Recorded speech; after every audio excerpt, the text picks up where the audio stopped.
வானத்தைப் போல மனம் படைத்த வங்கக்கரையோரம் வாழும் தமிழர்களுக்கும், வாழ்நாள் சாதனை படைக்கப் போகும் உலகெங்கும் வாழும் சிங்க தமிழர்களுக்கும் என் முதற்கண் வணக்கங்கள்.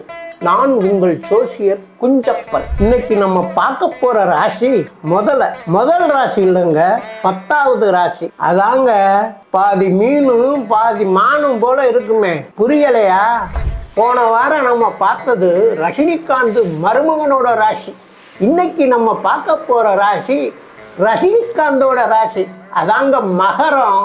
மதராசி மதர் திரேசா போல முகராசி கொண்ட மகராசியாய் வாழும் மகர ராசி நேயர்களே.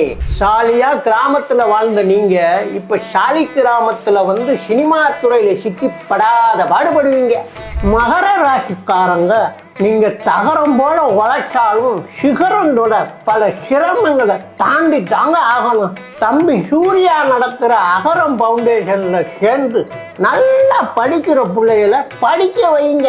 நீங்க தபால்லையும் வர்ற சவாலை சந்திக்கிற கோபாலா இருக்கணும். நேரம் கிடைக்கிறப்ப காவல்துறையை பத்தி ஏதாவது ஒரு நாவல் வாங்கி படிங்க. ஏன், காவல் போட்ட நாவல் கூட வாங்கி படிங்க, தப்பு இல்லை. நீங்க இன்னைக்கு கொட்டாங்குச்சியா வாழலாம், நாளைக்கு பட்டாம்பூச்சியா பறக்க போறீங்க. இன்னைக்கு சென்னாங்குண்ணியா காயலாம், நாளைக்கு பொன்னாங்குண்ணி போல செழிப்பா இருப்பீங்க. வருங்காலத்துல வள்ளுவரையோ வள்ளலாரையோ பார்க்க முடியாது.